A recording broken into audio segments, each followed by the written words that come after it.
Hello guys, আসসালামু আলাইকুম। আশা করি সকলেই ভালো আছেন আর আমি অনেক ভালো আছি। Today is the very special for me because আজকে হচ্ছে আমার একটা বন্ধু সিঙ্গাপুর থেকে মালয়েশিয়া আসতেছে ঘোরার জন্য এবং আমার সাথে দেখা করার জন্য। ও হচ্ছে মোটামুটি 3 বছর যাবৎ সিঙ্গাপুরে কর্মরত আছে। আর ও শুধু আমার বন্ধু না, ও হচ্ছে আমার কলেজ ফ্রেন্ড। আমরা এক ব্যাচে হচ্ছে এইচএসসি পরীক্ষা দিছি অ্যান্ড দেন ওদের বাড়ি হচ্ছে দোহার, আমার বাড়িও ঢাকা দোহার, আমাদের একসাথে বাড়ি, একটু ডিস্টেন্স আর কি। সো যাই হোক, ও সিঙ্গাপুর হচ্ছে কর্মরত আছে মোটামুটি 3 বছর সিঙ্গাপুর থেকে। আজকে হচ্ছে মালয়েশিয়া আসতেছে আমার সাথে দেখা করার জন্য এবং ঘোরার জন্য।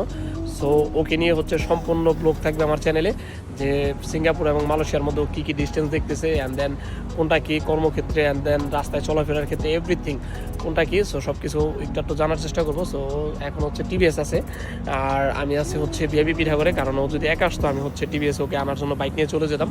বাট ও যেহেতু একা আসেনি, সো ওর আরেকটা ফ্রেন্ড ওর সাথে নিয়ে আসছে। সো ওরে বললাম তুমি গ্রাফে চলে আসো, আমি এখান থেকে পেমেন্ট করে দিব না। তারপর হচ্ছে এখানে ওয়েট করতেছি, ও আসলে একসাথে খাওয়া দাওয়া করবো। যে আমি অলরেডি ভিআইপি পিঠাগড়ে আসছি, একসাথে খাওয়া দাওয়া করে হচ্ছে আমার বাড়িতে যাব, ঘুমাবো। আর 2-3 দিন যাবত একবারে প্লাটিনিয়াম থেকে শুরু করে সুইমিংয়ে কোন হানে কী হয় সব কিছু ভিডিও থাকবে। সো আমাদের সাথে যাবো।